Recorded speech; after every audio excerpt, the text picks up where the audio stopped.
Hey guys! Alright, so today we're going to be talking about making our own sandbags to work out with for something like the Kratos Workout or the Donkey Kong Workout. I love sandbag workouts just because they're a really great way to work out with weights at home without having to spend a whole buttload of money.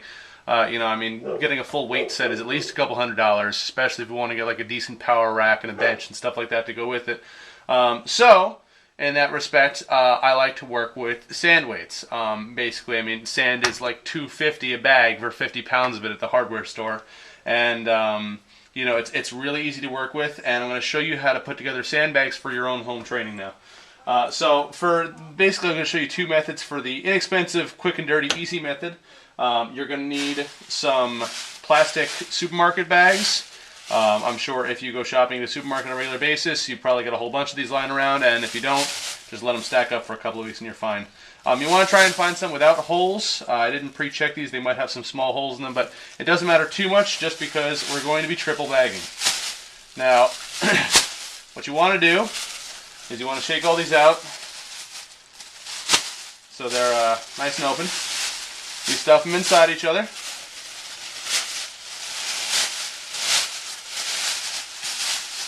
And there we go. That is your vessel. Now I've got some sand to the side over here. This is actually an old sandbag that I made that we're going to be cannibalizing to make this project with. So the deal with sand is dry sand is approximately 1 1/3 cups per pound. All right, so 1 1/3 cups. So we have 1 1/3 cup equals approximately 1 pound of dry sand. Now it's going to be a little bit off depending on the consistency of the sand and stuff like that. We're talking like play sand from a hardware store here. So I would keep a scale around to measure, but basically 1 cup, 1 1/3 cup equals 1 pound. So then we want 13 1/3 cups. We're going to do 10 pounds, or 5 2/3 if we're going to do 5 pounds. Now you're going to want mostly 10-pound bags and then a 5-pound bag to increment yourself up, since you should be generally kicking your weight up by 5 pounds per increase when you're working up in a weight workout. So what we're going to do is you take 1 cup and 1/3 from my bag of sand over here. Boom. So that's 1 pound. All right. Now if you're doing 10-pound bags, it's a lot faster to use a big scoop like this.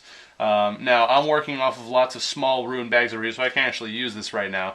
But normally, if you're working with like a big sandbag, you can go ahead and just take a big scoop out, and there you go. You get 4 cups. You do 3 of those, and you're all set basically. So we got 1 cup, 1 1/3 cup here, 2 1/3, 3, 4, 5. Now, if I wanted to, I could add another 1/3 cup here, and I would have a 5-pound weight bag. I've already got one of those, so I don't really need it right now. So I'm going to make a 10-pounder. So I'm at 5 1/3 right now. I need to add 8 more 1-cup scoops. 6, 7, 8.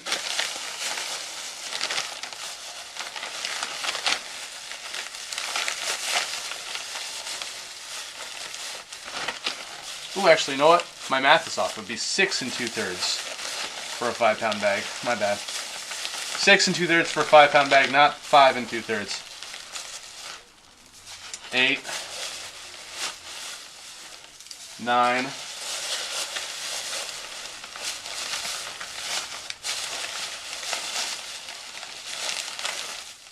10. Oh, this thing is falling apart over here.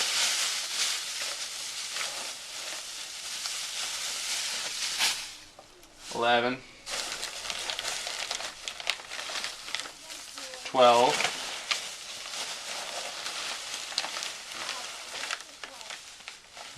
13.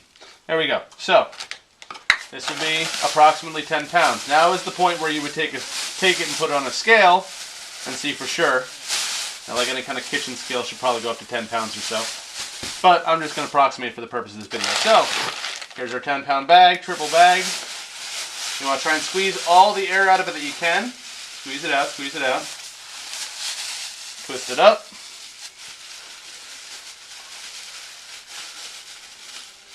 And boom, there we go.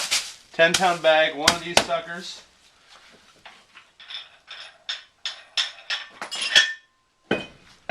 Equals one of these. 10 pounds, 10 pounds. Alright? Cool thing about sandbag workouts is that it works grip strength a lot more too, and it works, since weight shifts around the sand a bit, it's going to work your core muscles more too. So there's 10 pounds, 10-pound bag. I'm just going to throw that back in there. Now, once you've gotten some 10-pounders made up, I like to kind of batch them together, you know, like in a 25-pound or a 50-pound bag. For that purpose, these bags work really well. Demo bags. Alright, so these suckers don't get like contractor bags, those will rip still. These demo bags kind of form a last, you know, zone of control against sand going everywhere if it breaks. These things are freaking indestructible. The downside is they're not all that flexible, and they're also really oversized, so these are good for like big 50-pound bags. You know, you've measured out, you know, you got 5 10-pound bags, you know, you throw all of them in one of these, you got a 50-pound bag. And that way, you know, if you're, you know, squatting 150 pounds, so you just throw 3 of those suckers into a canvas bag, which brings us to our next thing. Big old army duffel bag. This is what you throw your weight into after you have made your weights. Alright, this will help protect them. This will keep it, if you got something sharp that this lands on by any chance, it'll help keep it from puncturing the bags on the inside. It'll also help keep sand from going all over the place. These are cheap. This is an army duffel bag. I'll link it in the comments below, in the description below rather. And these are really cheap, easy to come by. You can order them online. You can get them from an army surplus store, you know, whatever you want to do. This thing can hold easily 300 pounds worth of sand. So, I mean, you really only need one. You can get a big one with back straps on it too if you want for backpack workouts, or you can just get a regular backpack and throw them in there. So that is the quick, cheap, and dirty method. The only difference for the non-quick, cheap, and dirty method is the materials that we use. So for the non-cheap and dirty method, we use old pant legs. Anytime I have a pair of jeans wear out, you know, I get a hole, you know, in the crotch or in the pockets or something like that, I save whatever parts of the pant leg are salvageable, and I'll cut them up into sleeves like this and sew up one end, and then you fill it with 10 pounds of sand, or 5 pounds if you want, and then sew up the other end here. These are awesome because as long as you use a good strong thread and, you know, you double stitch it, you're going to get, you know, a nice, strong, long-lasting bag. Denim's dense enough so that it doesn't let any of the sand out, and these will last a lot longer than your plastic bags. Your plastic bags will give out over time. These will not. I've yet to have one of these break on me. But they obviously do take a little more time. You have to be able to sew, have access to a sewing machine. I would not sew these by hand. That would take you forever. But you got to have access to a sewing machine, you got to know how to sew, and you got to have an excess of pant legs lying around. I go through jeans like they're candy because I go hiking all the time and tear the crap out of them. So these are great, and this is actually what I'm slowly switching all of my weight over to rather than using the plastic bags. But in the meantime, like I said, these demo bags are great for salvaging old beat up plastic bags. I mean, half of the bags in here right now are ripped and there's no sand going anywhere. I still use these for my workouts all the time. So that's that. I hope you enjoyed the video. Check the description below for a link to the Army surplus bag I was talking about, as well as the workouts in which, you know, we use the sandbags. Until next time, remember to live boldly, change the world, and continue to be awesome.